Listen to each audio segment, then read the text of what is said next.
Okay, good evening, everybody. My name is Darragh Connell, and I'm from the Department of Italian, and I'm also the director of the Centre for Dante Studies here in Ireland. And thank you all for coming out this evening. We're delighted to welcome Lorna Goodison here to University College Cork and to celebrate this extraordinary poetic achievement. Now, before I begin, I want to just take a moment to thank our partners in this event.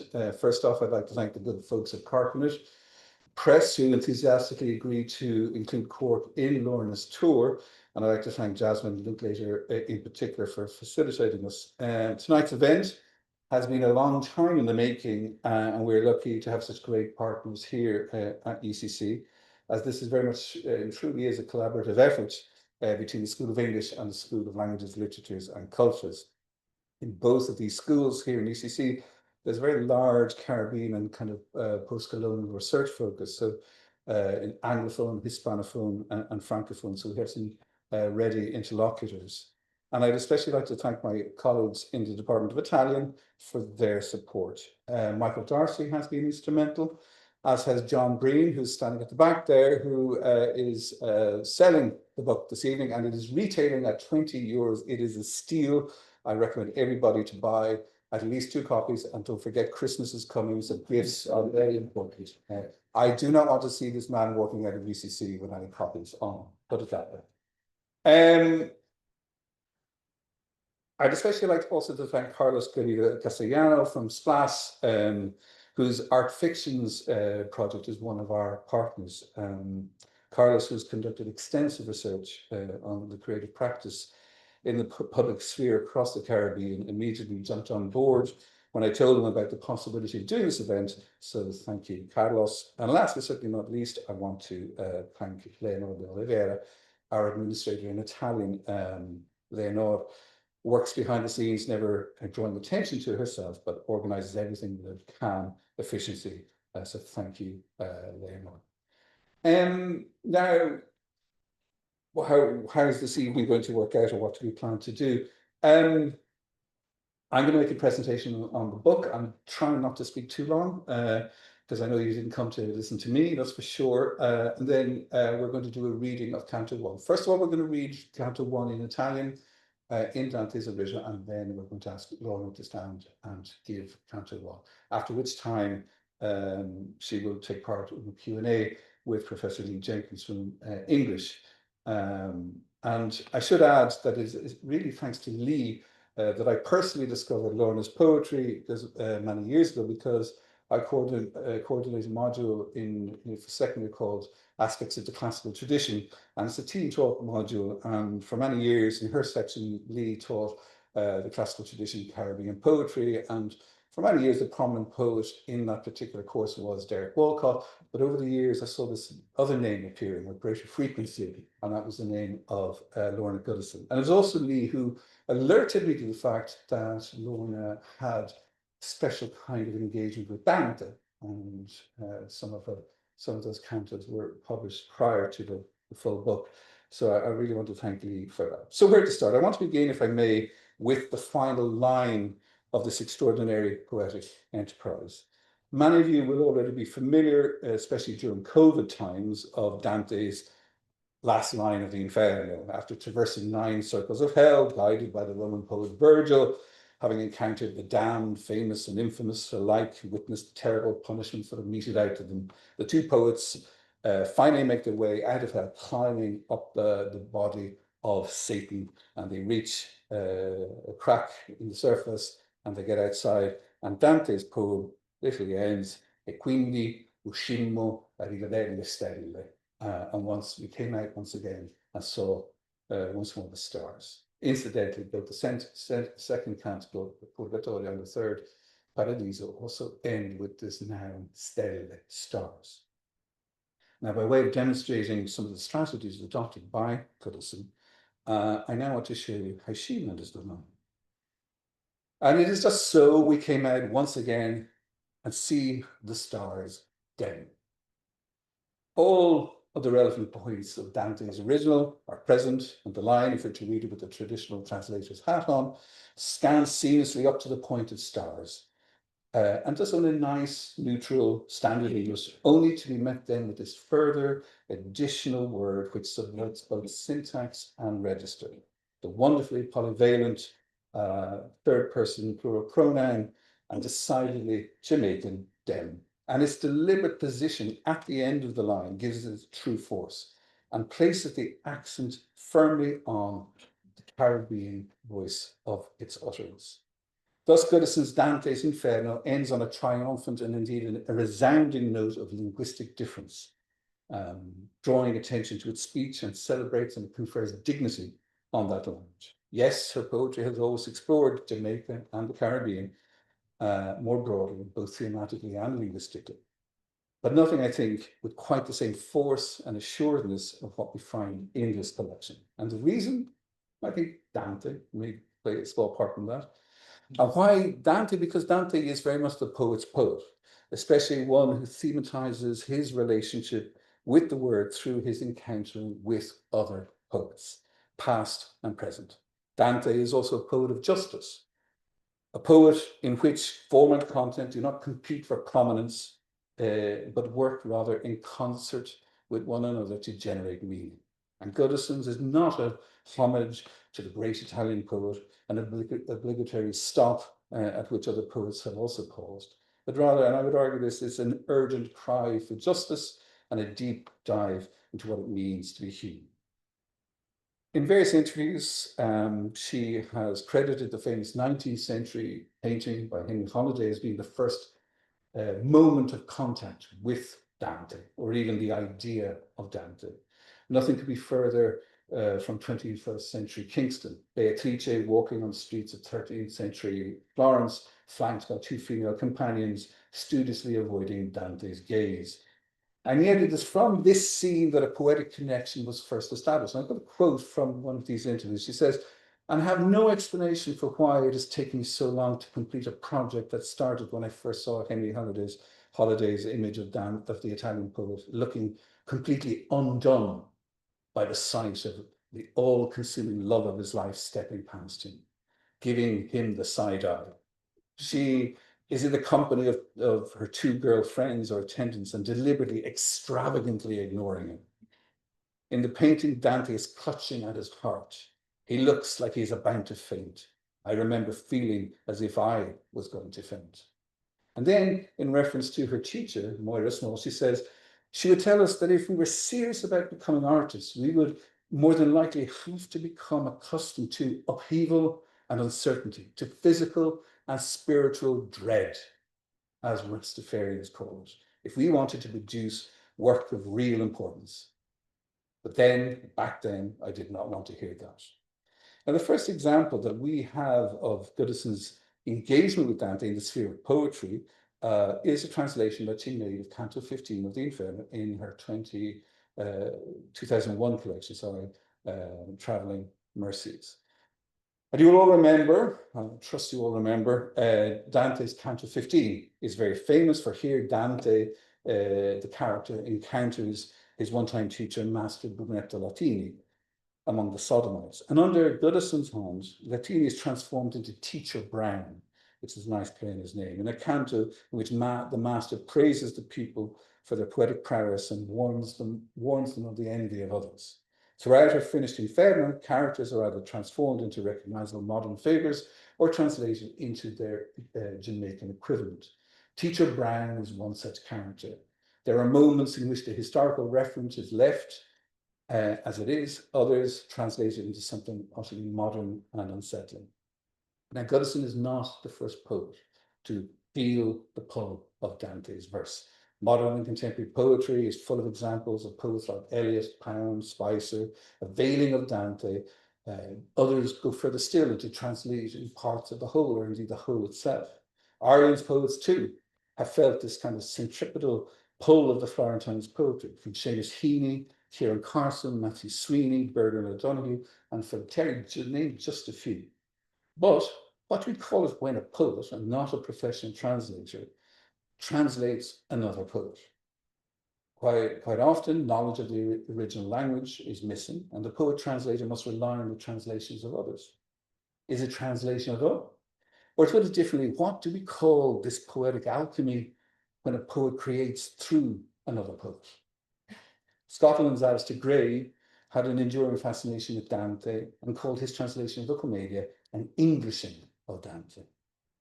Dante's own, by now, infamous injunction against any form of translation because of the fear that you would lose all the sweetness and harmony is a stark statement against it, but it does throw down the gauntlet to poets and translators over the century. How to protect the dolcezza ed armonia, the sweetness and the harmony.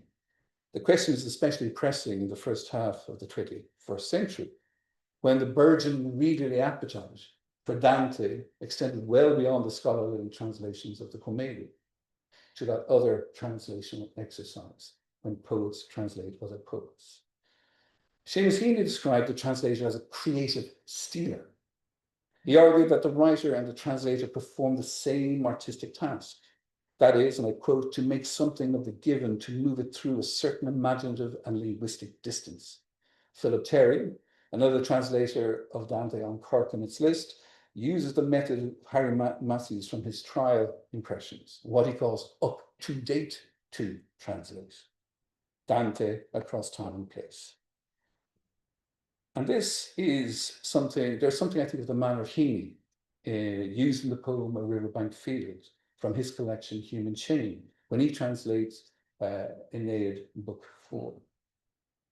Transforming Virgil's topography to rural Ireland, and asked me to translate what love gives us in a retired vale, a sequestered grove, and I'll confound the letter with Moyola by coming through Back Park, down the Grove Hill, across Long Rigs on the riverbank, which, by happy chance, will take me past the dullest patches, those peaceful homes of Upper Brow. Moths in the evening water, it would have to be not bees in sunlight, midvilles instead of lily beds. It's wonderful, I think. But again, we're kind of somewhat short of a kind of proper definition of this poet translator. Terry, take your time, has recently recounted that one of the curious things that occurred to him when he was translating Dante's Inferno was he found himself returning, or rather being returned, to a language that was hybrid, both official and unofficial. And I think ultimately language is the key here. Adaptation is a term too that falls some distance short, though the term tradaptation certainly moves the question in the right direction. And I'm very grateful to a colleague of ours, Beth Coggeshall, for alerting me to this, because the term was popularized by the poet and playwright, musician and actor Michel Garneau to describe his own works, which are both translations and adaptations of Shakespeare's plays. And has been since adopted to describe similar works, particularly in the context of Québécois theatre and beyond. And one of the elements which distinguishes tradaptation from other terms is the accent on linguistic diversity. But to the term tradaptation, in Lorna Goodison's case, I would add the term transgressive, as we shall see, and the reasons for this are both linguistic and ideological. These are our academic matters and best debated elsewhere. But so in the time that remains for me now, I just want to show a little bit about Dante and his context to understand how and why Lorna Goodison chooses him and transforms his tongue. Now, it seems obvious, but we find Dante in his masterpiece, in this divine content, in this wonderful, encyclopedic, syncretic, almost self-propelling poetic machine, bound formally by its hentasyllabic rhythm and the innovative tetzarima or third rhyme. It's a complete once-off, a near miracle of poetic articulation, which Dante simply called the Commedia. The poem opens, as we know, in a dark wood on Good Friday in the year 1300. And here are those opening lines. Nel mezzo del cammin di nostra vita mi ritrovai per una selva oscura che la diritta via era smarrita. Midway through this journey of our lives, I found myself in a dark wood where the straight path had been mislaid. Now look at this. Halfway through, the journey of our life found me there at midnight in a ramshackle state, for to tell you the truth, my feet had strayed. Now, I read many translations of Dante, but never one quite like this. Note here the strange and the enigmatic halfway tree, which microscopes the line. Halfway tree is also fortuitously toponym of the neighbourhood in Kingston. Thus, the first two words of the poem actually grounded in Jamaica. And the poet protagonist is found in her journey in a ramshackle state because her feet had strayed. And I think this is genius, both intuitively and poetically, because Goodison knows that smarrita does not mean lost. Dante, and unlike other vast majority of translators who put mean lost, Dante is not lost. He's just mislaid the path. The lost are the ones in hell, the damned. And this is Goodison's stray that captures the tension in that subtlety. Further on from those opening lines, Dante will say, "Ma tratar del ben che vi trovo," but to treat of the good that I found there. And this poem will ultimately be about that good, that force, amore, love, in the universe. And Dante's poem is probably the most sustained and complete articulation of that love. The journey of the poet is a journey into love, a journey into knowledge, and knowledge of that love. Now, there are three things that we need to signal set this work apart from its sources and contemporaries, and in everything that follows on from it. And it is under these three things that I also want to convey a sense of the importance of Goodison's poetic achievement. They are, number one, language; two, the choice of guide in the underworld; and three, the protagonist of the poem. The first of these is Dante's radical choice of language, or languages.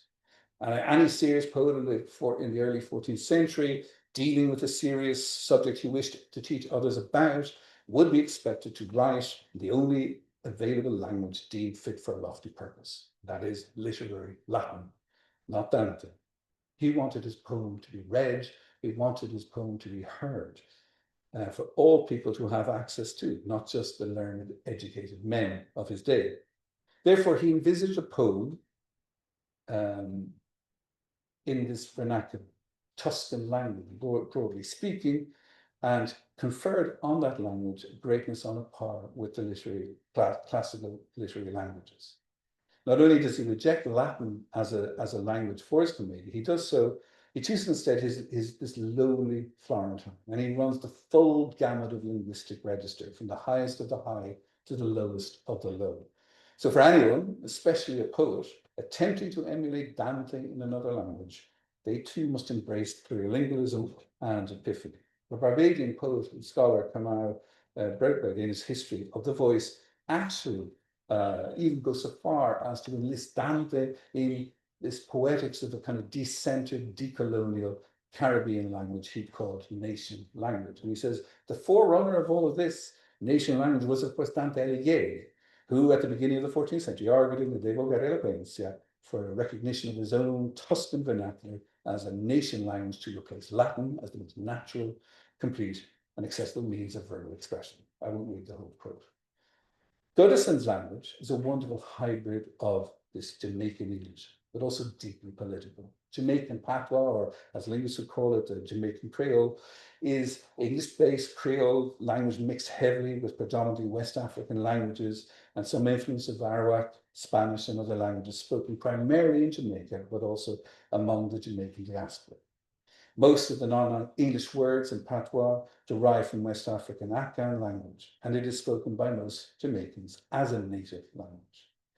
An intimation of Goodison's own rich linguistic heritage is also given to us in her memoir, From Harvey River, in which she talks about her mother. She had a way with words being one of the things she learned from her village, Lord Father David, from the vituperative Irish eloquence of her maternal grandfather, George O'Brien Wilson, and from the West African Guinea woman griot style of Brandon. Yeah, I'm actually trying to claim Lorna Goodison as an Irish poet. You may not have noticed this. She canonizes this rich Jamaican Creole into Dante's formal architecture. And as he said in an interview with Jason Allen Paisan, you are treading in the footsteps of someone who opted to write in his local patois. It gives me permission to locate the Inferno in Jamaica and allows the poetry to come out the way it does. So, therefore, what had traditionally been marginalized in poetry is here centered. But she does much more than that. Again, in the same thing with Alan Paisson, he writes a brilliant essay for the Oxford Handbook of Dante back in 2021. That is a good 4 years before the publication of this Inferno. And then states that some readers may find disappointing that there is little trace of the specificity of Goodison's female presence in the narrative. And kind of wistfully, he asked, what possibilities lie in narrativizing Dante as a Black woman? This is answered resoundingly in Lorna's Inferno. He is basing these comments after having read only one or two of the cantos and not reading the full publication, because Canto 1 was published in Baracabessa in 2013. And this brings me to the second and third points about Dante's originality. My second point is that perhaps even more importantly, that Dante, in order to undertake this journey into the afterlife, to come face to face with the Godhead at the end of the poem, he needs a guide. And the choice for his guide in the Inferno and the Purgatorio is quite a radical one. None other than the supreme poet of Latin culture and empire, Virgil. And this is a hugely courageous, and I don't say an outrageous act of literary begetting, in the sense that Dante literally wakes up classical culture and subsumes that culture into his own vernacular. And the final point is that Dante does also something quite dramatic, in that he places himself, or rather a projected version of himself, as the protagonist of his own poem. So our poem has a poet as a protagonist, not a hero from antiquity or the Middle Ages or Arthurian legend, but a poet and a vernacular one at that. So what does Lorna do? Her character is indeed Lorna Dante. And this switch from he to she is radical and it is transgressive. But what does she do about her guide? Who is her guide?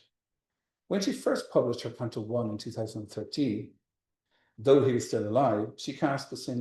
Lucian Nobel laureate Derek Walcott as her Virgil guide. And this made a lot of sense, as he would have been at the time the most recognizable poet figure of the Caribbean for wider audiences. And his omeros is deeply suggestive of epic themes. Lorna Dante asks whether he is a living man or a made pen duppy. Duppy being the Jamaican term to signify the spirit of the dead, believed to be able to return to aid or indeed hinder living beings. And she calls him Sir in reverence and respect, and states, "You are the most gifted of our poets and playwrights. In the name of my faithful study of your books, my love for you and your love of excellence, help me please." However, sometime after the publication of this canto, Goodison radically overhauled her initial ideas for this much larger project to translate the entire Inferno. Walcott is no longer Virgil, though he is placed in limbo with the other poets. But he does take on the mantle of Homer, the sovereign poet, and he is there with other poets, Jamaican poets and writers like Dennis Scott, Philip Manderson Sherlock, Roy Anthony McNeill, and also Kamal Braithwaite, who we saw earlier on. So who is Goodison's Virgil? None other than Louise Bennett Coverley, or Miss Lou. She was a Jamaican poet, folklorist, actress, writer, and educator. Writing and performing her poems in Jamaican patois, Bennett worked to preserve the practice of presenting poetry, folk songs, and stories in patois, establishing the validity of local languages for literary expression. My few words here cannot do this figure any justice, and I would highly recommend that when you go home this evening, that you get onto YouTube and look her up, and just to see her in action. It is really a marvelous, marvelous thing. Goodison's change of guide has huge ramifications for her poem. And what was this kind of patrilinear mode of conceiving of literary forebears here becomes wonderfully and deliberately matrilinear, subverting the norms of Dante and his innumerable male translators. Even this simple shift from the he to the she reconfigures the infernal space and provides different nuances, opens up new uncharted possibilities, And it combines a compassion with genuine maternal concern and love, combined also with a steadfast calling out of injustice and deception. In addition, by having Miss Lou as her guide through hell, this frees Goodison's Jamaican voice and gives license to her linguistic choice. The lines of verse are more contracted, the syllables are fewer than she originally had, but this articulation is doubly Jamaican. So by way of conclusion, I just wanted to mention two other episodes from Dante, very briefly. The first is probably the most famous canto in the entire Commedia. There you will remember Dante encounters the ill-fated lovers Paolo and Francesca, who were reportedly caught in flagrante delicto by Francesca's husband, and who was also happened to be Paolo's brother-in-law, or brother, so her brother-in-law, and he killed them both there. In hell, their punishment is to spend all eternity blown and tossed by winds, as in life they were unable to control their passions. And the canto has spawned operas, plays, novels, and a whole world of pictorial representation. You'll remember that it is Francesca who does all the talking in the episode. Paolo, although very beautiful, he's a little bit dim and perhaps not the brightest, and he stands silently by and lets the far more intelligent Francesca speak on their behalf. And what she does is she invokes lyric poetry for the love that kindled in them. She literally speaks to Dante, availing of the lyric love code, citing Dante back to Dante, as it were. She invokes love and not lust, for how their love grew, and blames this same love. When pressed into describing how their love first happened, she again veils of literature as the cause and recounts how she and Paolo were alone together reading of the French romances of Lancelot and Guinevere, how Lancelot kissed Guinevere. In fact, it was Guinevere who kissed Lancelot, and let's not get into that. And how reading such things with their eyes meeting across the page forced Paolo to kiss her. La bocca mi baciò, tutto tremante. He kissed me on the mouth, all a tremble. That day, she said, they read no further, and you can only guess what happened then. But how does Goodison deal with this material? And I think her solution is quite ingenious. Rather than invoking a kind of courtly love poetry tradition, Goodison calls especially on the great Jamaican songbook. Unlike many other readers of Dante, she knows the difference between love and lust. Her Francesca says, love that is a fire easy to swipe into life as tinder. She then goes on to reference Harry Belafonte's rendition of Come Back Lisa, Water Come on Me Eye, from 1956, and Tom Dooley by the Kingston Trio, another song about a doomed love affair, and it is in fact it's a murder ballad. And Goodison's Paolo and Francesca are transformed into two very ambitious scholars of popular culture, studying Jamaican dancehall and rap. Sir Mix-a-Lot actually gets a mention. I'll let you guess which song it is. And instead of the French romances, they read lyrics like Kill Off the Witness from grime artist A.G. Tracy, or the explicit lyrics Stab Up Me Meat by Lady Soul. You really have to check these songs out. They're a bit risque for me. And they intimate the dance phrase of daggering. Now, I had to do a little bit of investigation as to what, in fact, daggering is.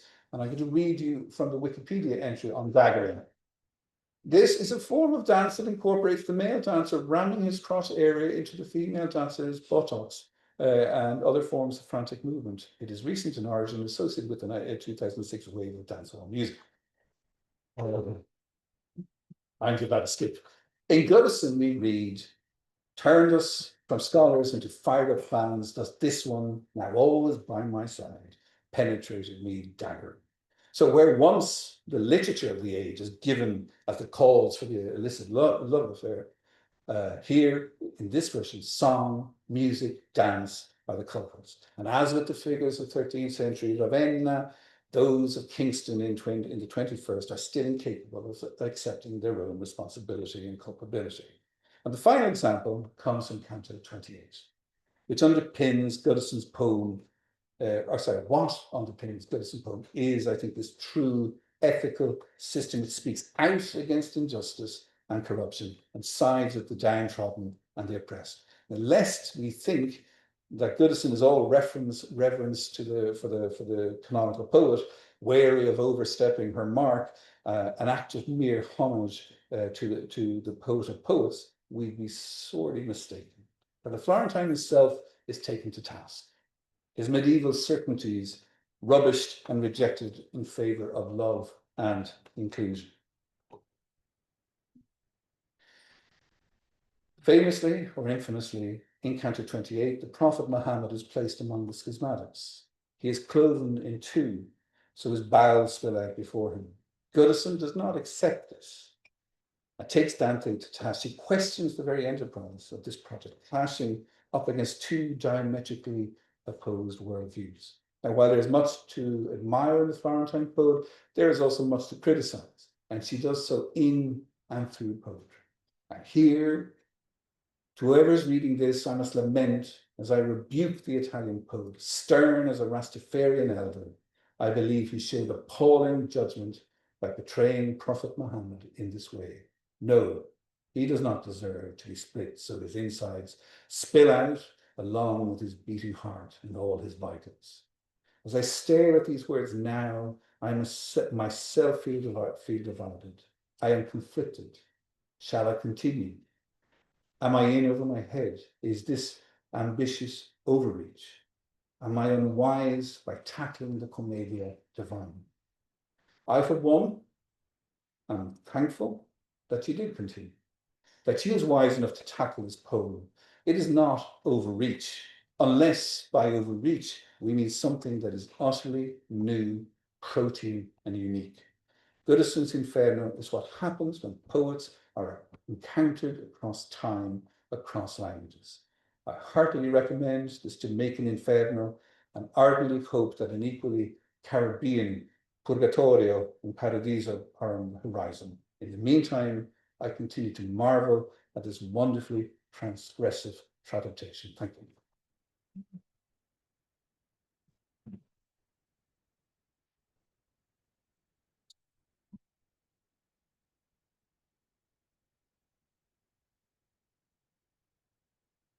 So I'm going to ask our Italian readers first to read Dante in Divina. So I'm going to ask Elisa to start us off. This is by Hollander's translation. This is not Lorna's translation.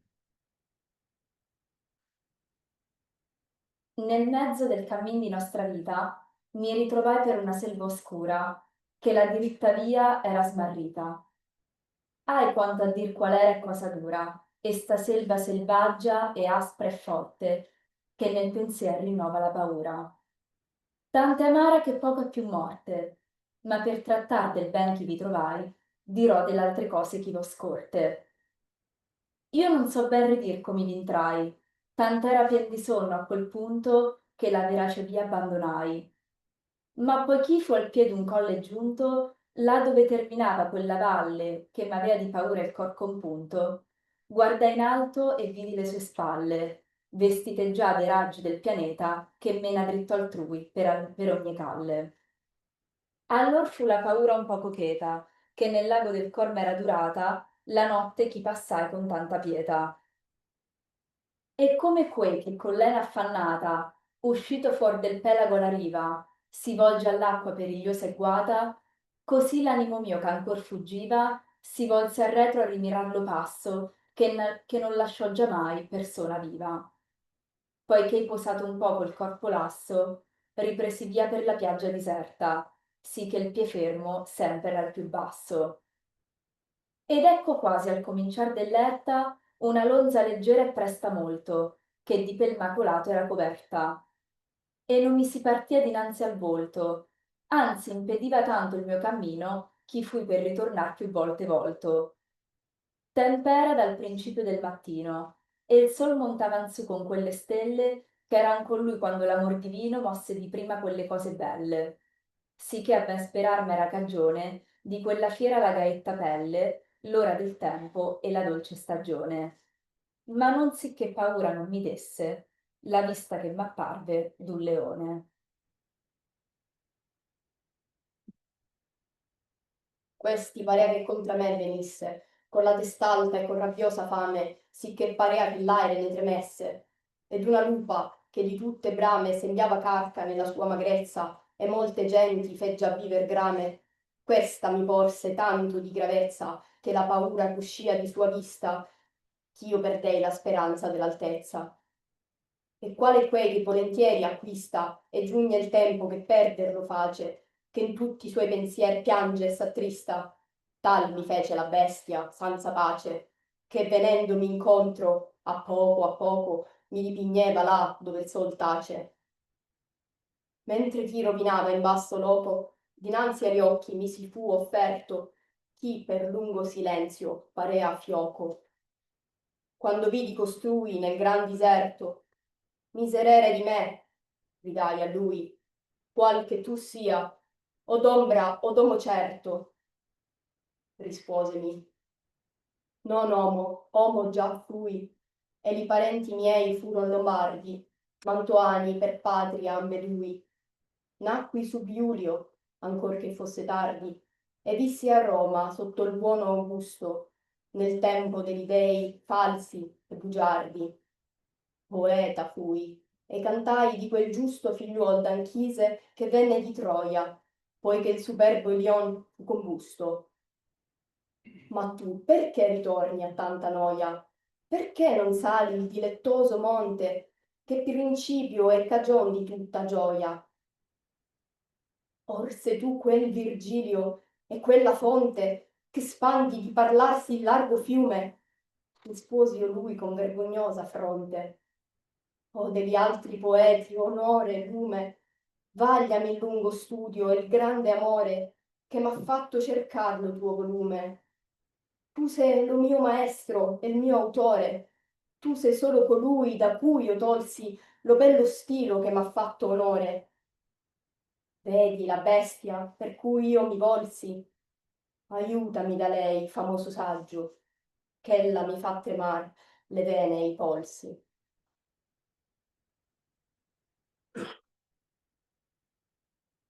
A te convien tenere altro viaggio, rispose, poiché lagrimar mi vide.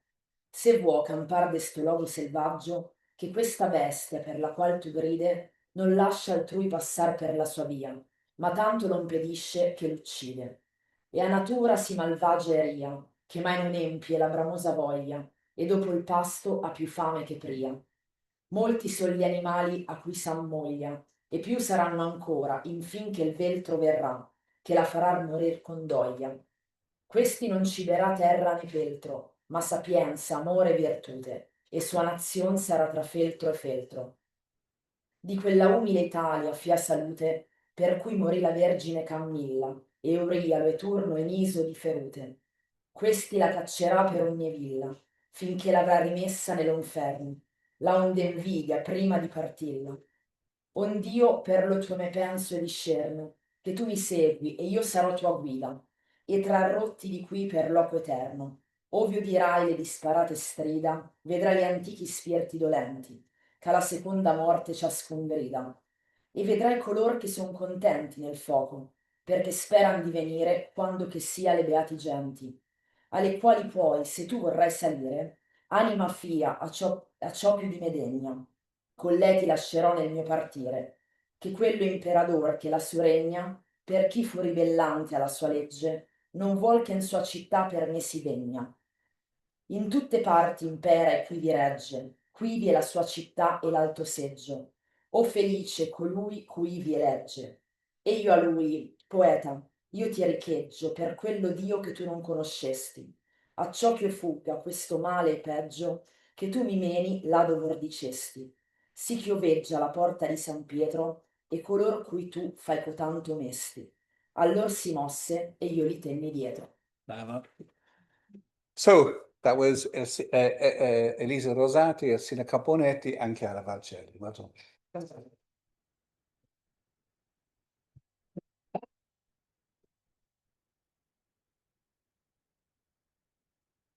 Now, I think we've kept you waiting long enough. I'm going to ask Lorna to read from her pantomime.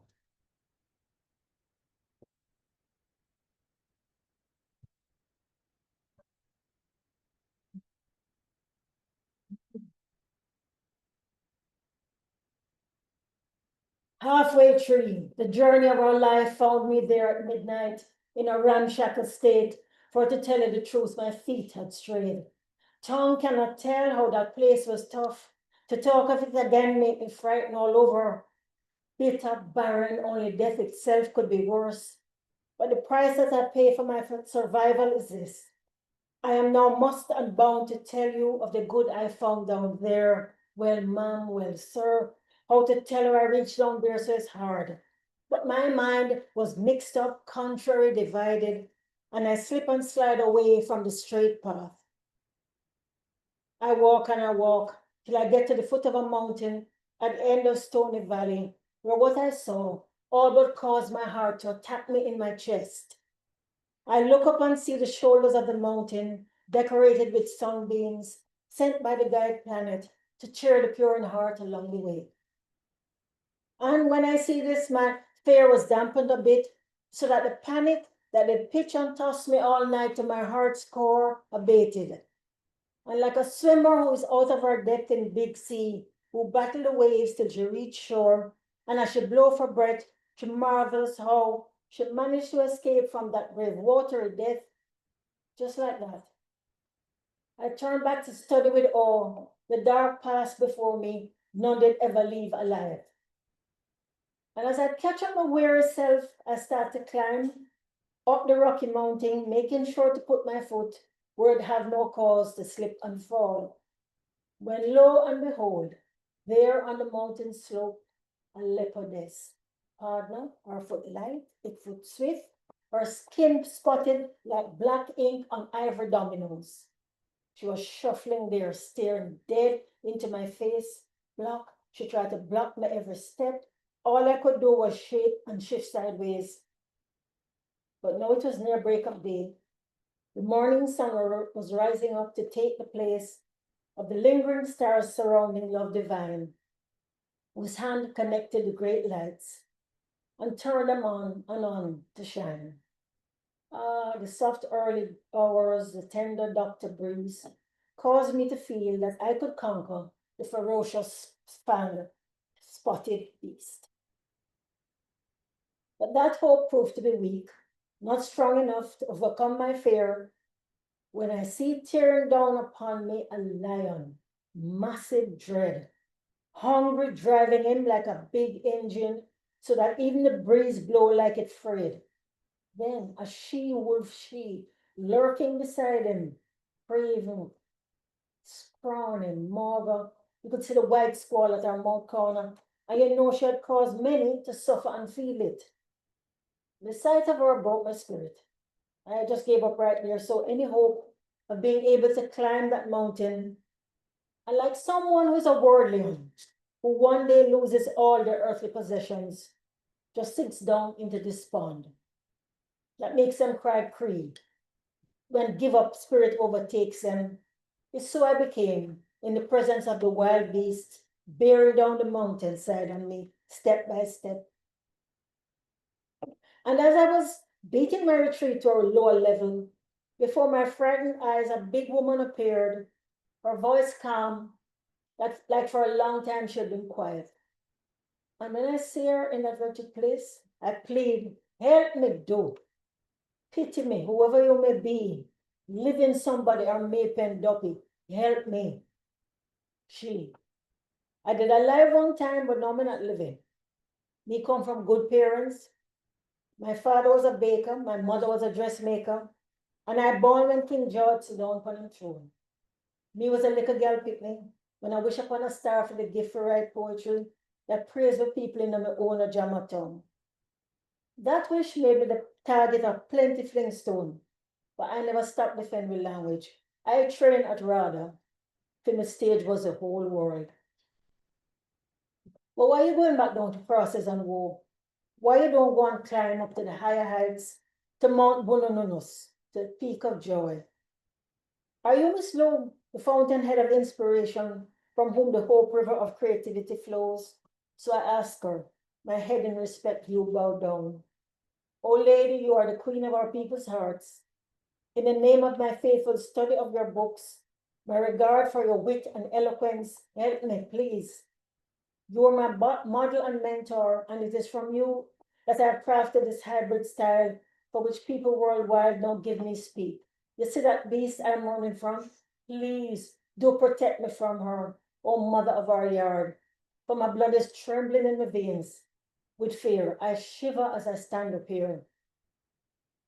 You will have to go by a different way, she said, if you're going to make your way out of this bitter place. Or that wild beast there, as is making you so afraid, she don't allow nobody to prosper, flourish, nor thrive. She stand up, block the road, she kill who pass by. Her nature so gravelicious, so run against and bad mind. Her appetite can't satisfy. Even if she get a belly full, that make her want more. And she join up with some other bloodsucker who is her cumberer.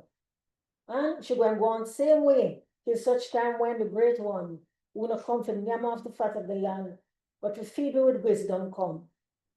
That good one gonna be the Caribbean savior, the one who Grandy Nanny, Marcus Garvey, and all the freedom fighters been preparing for, across our arc of islands, in every village and town. That one, when drag the beast, it should drop back to hell from where Satan sent her to tear we down. But right now, I think it's best you follow behind me so I can guide you through this God-forsaken den where you're going to witness wars, crosses, and woe, and see some ancestral spirits who tormented and lament how them dead not one time but two. And you're going to see the one them who submit themselves to cleansing flames, hoping so one day they will rise up clean and get let into the holy company. But if you want to reach up to heaven's seventh level, them have a soul more qualified than me to escort it. I will put you in our care when I leave. For someone in charge up here, don't so approve of Miss Lou, because I defend no hierarchy, division, race, nor class. Them hesitate to elevate me. The straw boss on them high seat who rule this place say, we alone decide who will fall and who will rise. Hear me, O great poet. I beg you by the Most High who you serve, do help me so I might be able to fly from all this wickedness and worse. Wheresoever you say we should go, I will go.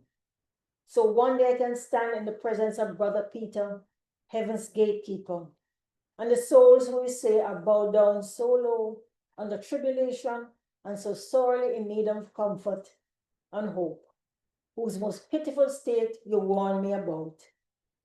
And so she move on, and I follow.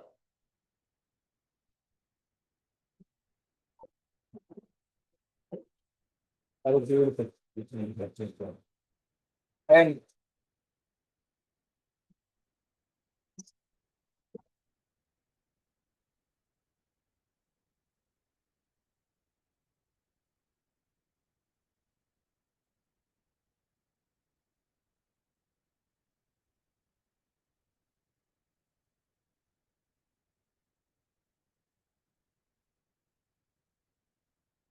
Lorna, it's a pleasure. Can you hear me okay? It's a real pleasure to welcome you back.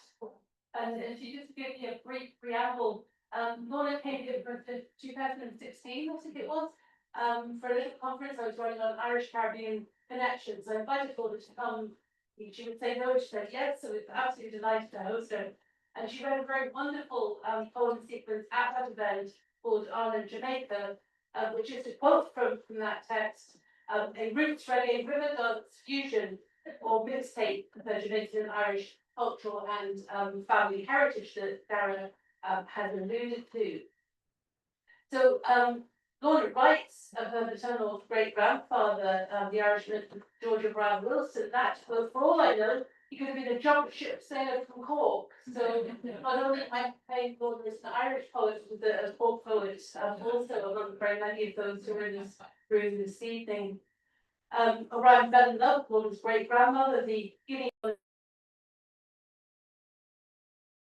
in her poetry. So Lorna Goodison is the quote from another of her poems, a crossover griot, a poet who celebrates her Afro-Caribbean, Jamaican belongings, but also her cross-cultural affinities with poets from different nationalities and races.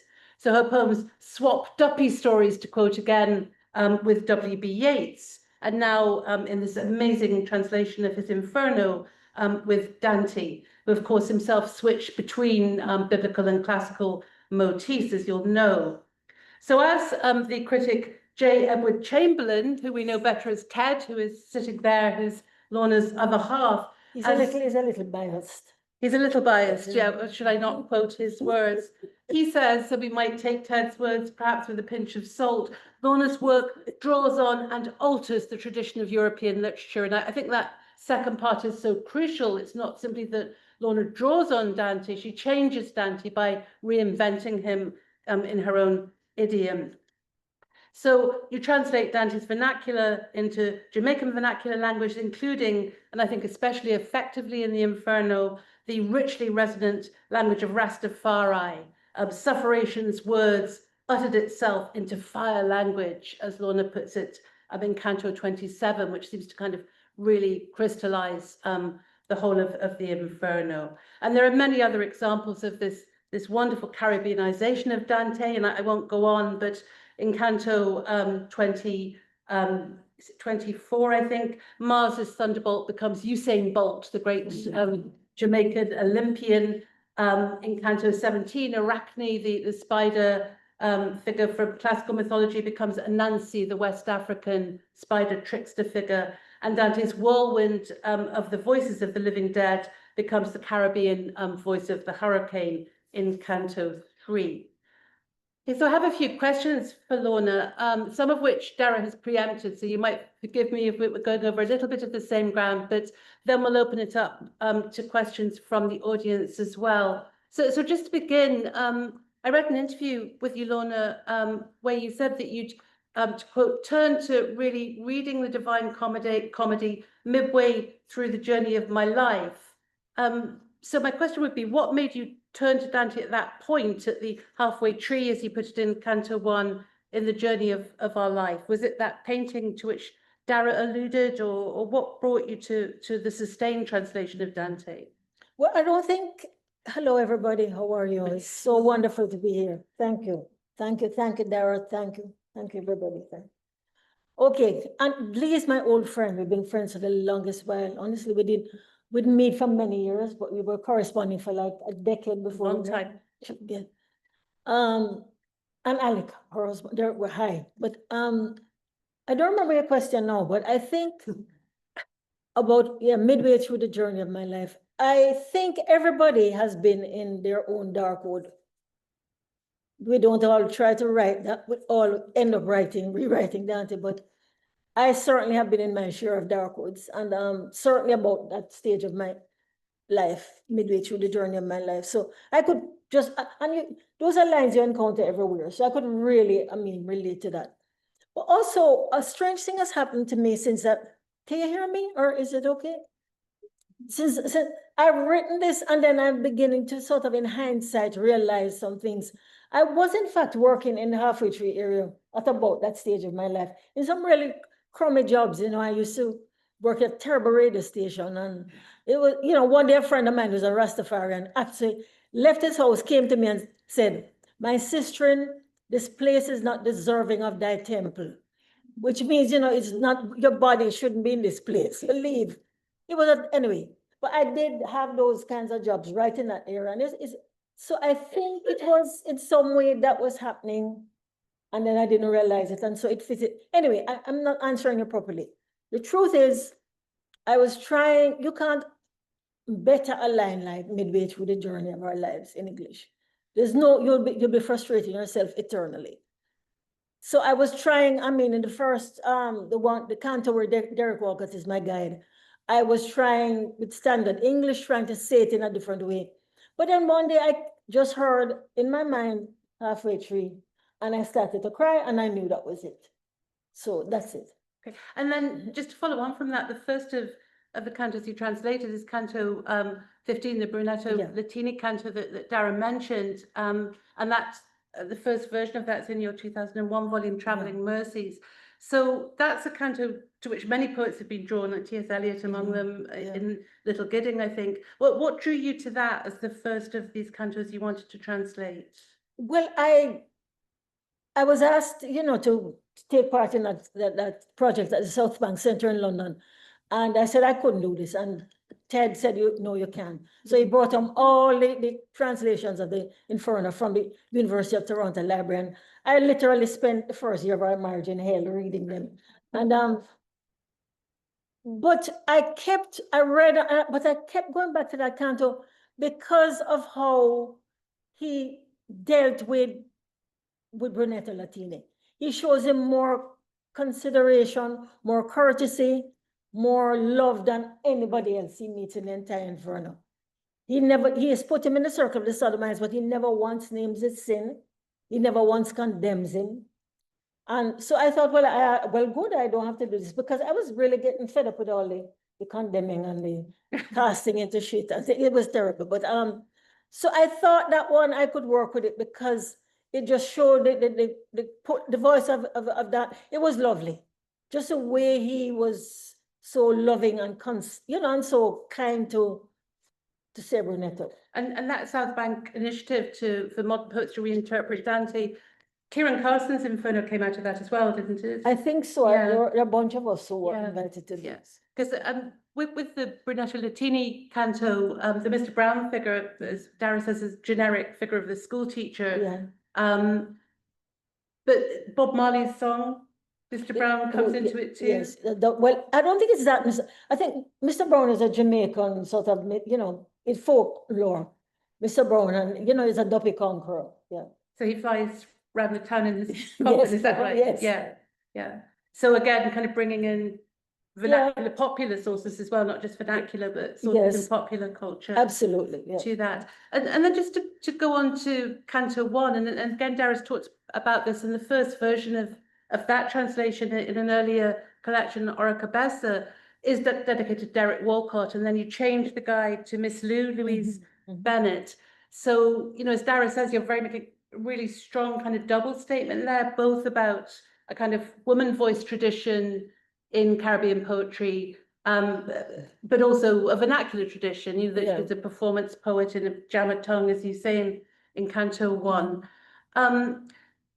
Was there a kind of wider ambition as well, do you think, Lorna, to kind of feminize the epic as a genre? You've got Walcott with Omeros and all of that, Kamau Brathwaite with his great long sequences. Whereas, certainly I've written about you and others would have done as a lyric poet. And you write these very beautiful imagistic lyrics like the Mulatra's Penelope. So when you draw on literary precedents, very often they're these jewel-like, wonderfully wrought lyrics. Did you want to kind of dance with the big boys and write an epic of your own? No, I try not to pay too much attention to them. So no, that was no insult or anything, but you could get lost doing that. So, but I didn't enter into this whole enterprise for that. I became a poet because I didn't even want, that's what I was given to do. No matter what I did, I was writing these poems. So I just sort of said, well, I'll go along with it. So I never had any grand ambition. But the thing is about this, I mean, I would have gone with Derek for one or maybe right up to the vestibule of hell. But Derek was my good friend. I knew he's my dear friend. I love him. But I don't think, just on a practical, I'm just being very practical here. Derek is not the guy you want. I'll cut me through him. It's just not as simple as that. Maybe not Kamau Brathwaite either. No, worse. No, yeah. And really, if you want somebody who would, because I'm so moved sometimes, honestly. I've been making appeals every time I speak about this book now to the guides in the world to come forward. One of the most overwhelming and beautiful things about Dante's Inferno, which everybody in the world should read, is a book. It's a book for the times. This time, more than any other book, everybody, that is a book to read. Is how a good guide, takes you through a situation like this. There are all these beautiful instances where, I will say the guide, or Miss Lou, if I'm she lifts up the poet because he can't make it.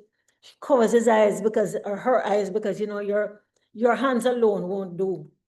this terrible sight will turn to stone. So, and then she covers her hands with her hands. She lifts her, she places herself behind on Geryon when they're riding on Geryon, so that the Geryon's tail will harm her, but not the poet. You know, at some point she doesn't lift her up and carry her because she says you can't make it. And I think this book, more than any other book in the world, is needed right now because the world needs guides. We need people to help us through. This is a pretty terrible period of life we're going through everywhere in the world. And, you know, and for that alone, I had to choose somebody like Miss Lou. Yeah. Because if I needed a guide through hell, I know she would. Yeah. And I suppose that brings me on to another question, which is, I noticed that Charles Singleton's translation of Dante has been reissued this year. And do you think that the Divine Comedy and the Inferno in particular is newly relevant in the world we live in today? And I was looking at some of the topical references in your version. You know, there's so much trouble in the world, and you know what the Rastafarians call politricks you can call out in a poem like this. So Theresa May, for instance, she's there, right, in the seventh circle of hell because of the Windrush scandal, which she disgraceful behaviour with that, and it still isn't fully resolved. So we have her in place of Guy de Montfort in Dante. We have Elon the Geek, he's there as well in Canto 30. I just worked with that one, I just worked with, you know, I had to Italian, you know, I had some great fun Jamaicanizing the Italian names. So that was kind of close to Elon. So yeah, you. And you know, like Farinata can become Farinati, and I just love that. I just thought, imagine this Italian wants to be a Jamaican, so you call it Farinati. Yeah. And would you have other candidates to put in there with Elon the Geek? And yes, yeah. But it's just how the sound in Italian, you know. Yeah. I Jamaicanize it. Yeah. But you didn't find a Jamaicanization for him? No. No. That was all right. It was okay. just Just a question about form, that when you did the first translations of Canto 1 and Canto 15, did that set a kind of formal template for the sustained translation of the whole of the Inferno? No, not at all.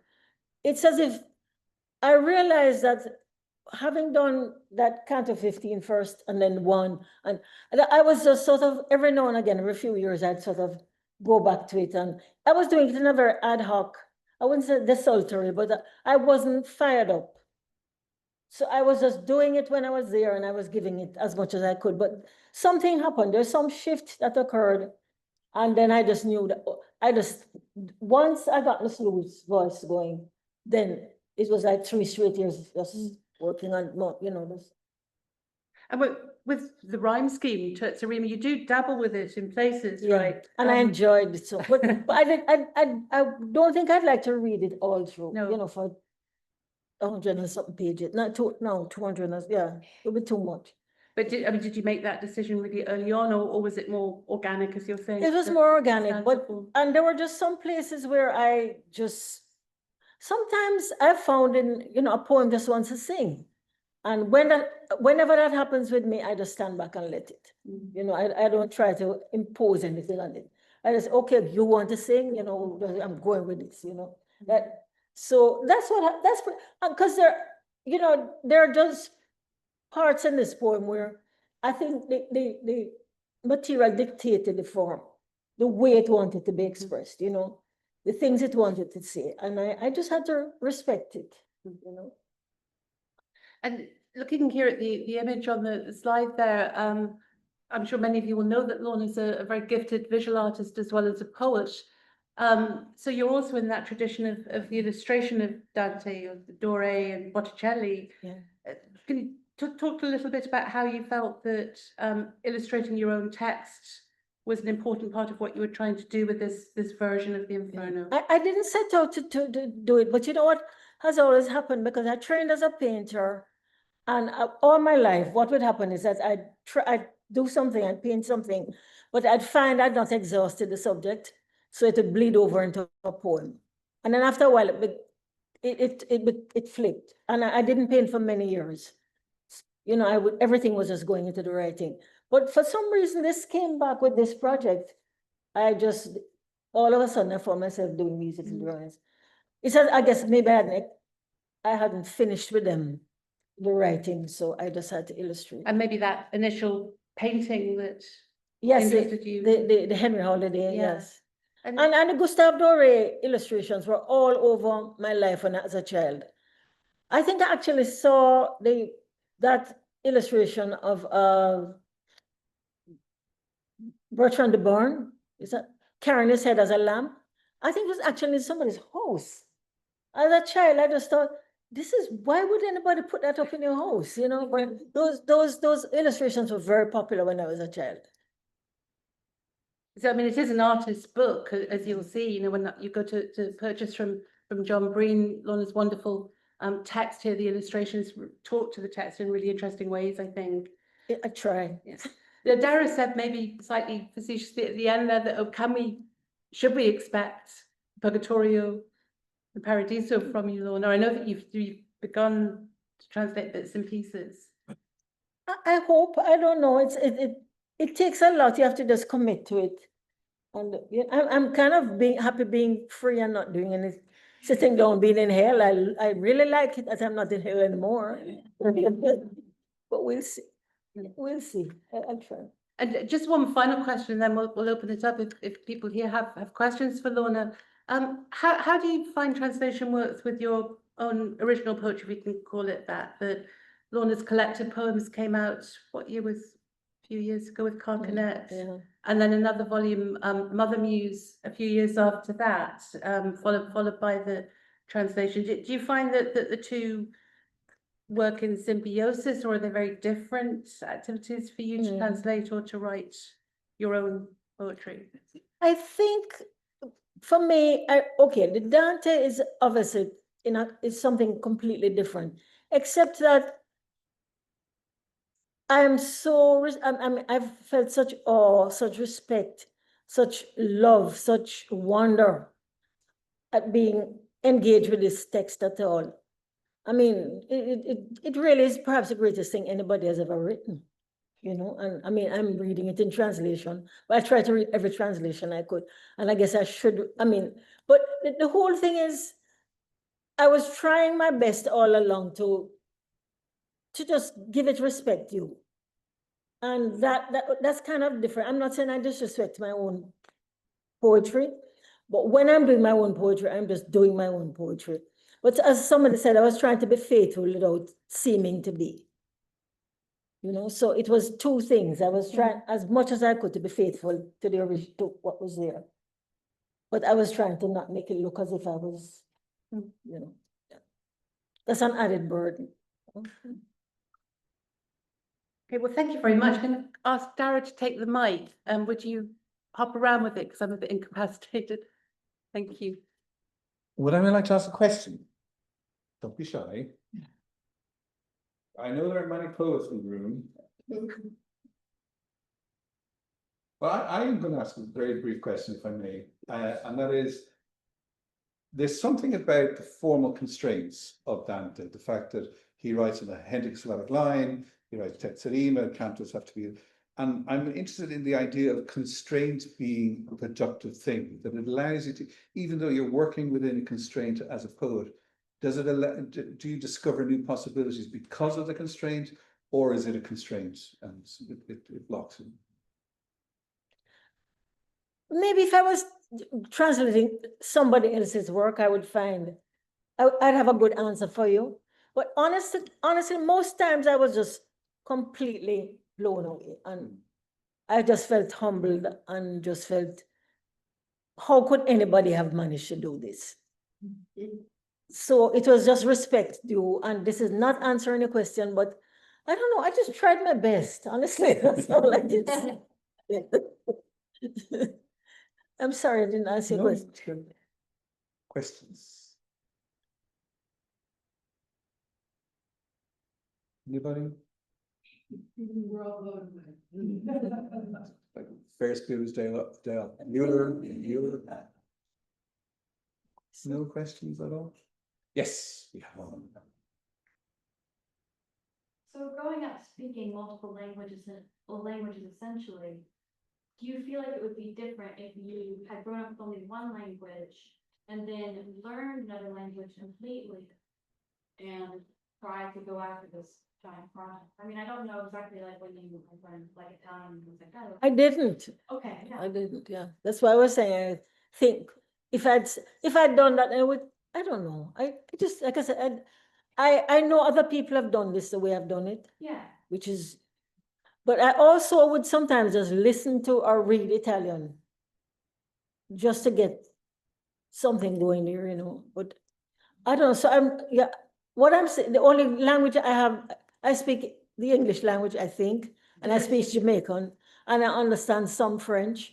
Yeah. And I understand basic Italian words, but I found, honestly, the more I went on, I think I was understanding more and more Italian, just by, engaging with it.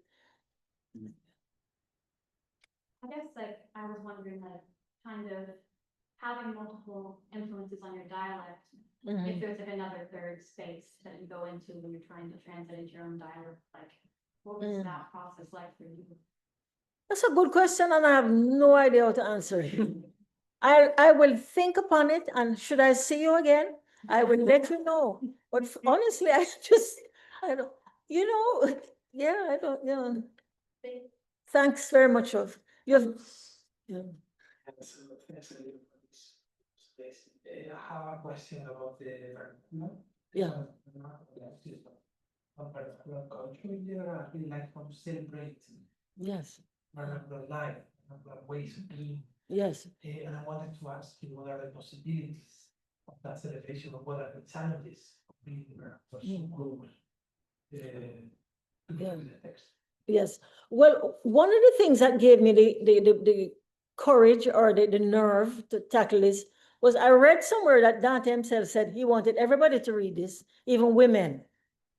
I think, yeah, that's what it apparently said. And I thought, well, good. I have some sort of permission here. And I did that. And the fact that he wrote in his vernacular. And, I think that one of the things, when I leave here, all being well, Ted and I are heading to Robbie Burns's cottage in Ellisland. And when I was growing up in Jamaica, we were routinely taught the poems of Robbie Burns. And everybody sung the praises of the great Robbie Burns and respected Robbie Burns, but they thought Louise Bennett was a disgrace for doing the exact same thing. So I don't know. I know Robbie Burns poems. I could sing a Robbie Burns song for you right now if you wanted, which I learned when I was a child, And that was just thought to be, we were giving it as high culture, but our own was degraded. And, so I don't know. So that's part of my job. I'm hoping to kind of bring up that to people. And Burns is a very good, because he's an national poet of Scotland. And so we're doing much better with Miss Lou now. But yeah, I think it is such a burden and such a terrible thing for people to judge you when you open your mouth and you speak in a certain way, and they certainly have decided that you're less intelligent, you're unworthy because you speak in a particular way. And most of the people in Jamaica speak like that. And they're very bright people, a lot of them. And again, I don't think I've answered the question, but yeah, so Dante.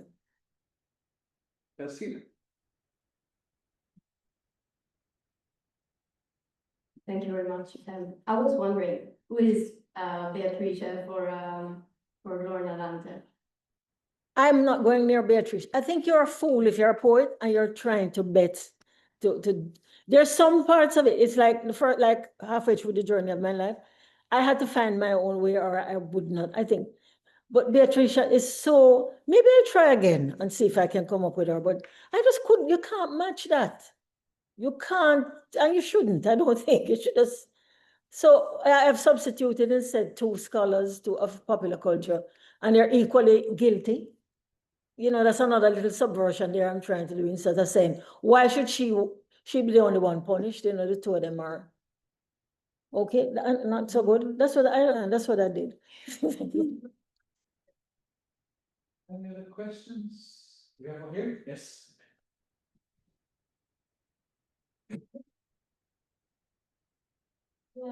I come from a guidance background and I've worked as an editor and been dealing with dialogue written in patois. And I have had authors run up against issues with publishers and copy editors when it comes to writing in dialect and sort of the establishment giving them a hard time. I guess I want to ask what your experience has been like, sort of breaking through the mire of the sort of gatekeepers to be able to put words like this on page when frequently there can be a lot of barriers. Well, Louise Bennett did it all for us and for a lot of people in the Caribbean, because she was really vilified and they wouldn't include her in anthologies. She certainly wasn't taught in schools. But for some reason, I'll tell you something very lovely about it, how she came to that position. She said as a small child, and she and I have that in common, both our mothers were dressmakers. So she said, you'd sit in the sewing room while your mother is sewing, and people would come in waiting on their clothes, and they'd talk, they'd tell stories. And she said she just loved those people. She would sit there as a little child and think, oh, aren't these people wonderful? And she'd love their stories, and she just loved the way, they were in the world. And so when people started to tell her that that Jamaican dialect was bad English, she made up her mind as a small child that these are good people, they can't speak bad. Children can just make these decisions. And that's what, on her whole life, was predicated on that conclusion she came to as a small child. These good people can't speak bad. Don't try to tell me that what they're saying is bad, because they're good. And so she trained at RADA, so she was a brilliant actress, and she knew a lot about, about languages. She was very, very knowledgeable, but she just insisted that this was a language and it was worthy of respect. And she did all that heavy lifting for us. So, and they wouldn't publish her, so she published her own things, and they kept her out of their things, and now their statues up to her in Jamaica. So I'm not claiming any credit for that. I'm saying that she's the one. Time for a final question, anybody? Okay, well, before we wrap up this evening, I want to remind you that the book is still available next door. And I shouldn't feel that's very nice to sign for it. There is, I believe, wine still left, so you can bear with us, say, man, I've glass of wine with us. I too understand the pain of kind of linguistic discrimination as a gentleman living in Cork. Value can be treated. Anyway, leave that aside, please just join me in thanking Lorna for quite wonderful meeting with the gift of this wonderful collection. It is truly something outstanding, and the people agree with me that we're very privileged this evening to listen to. Thank you very much.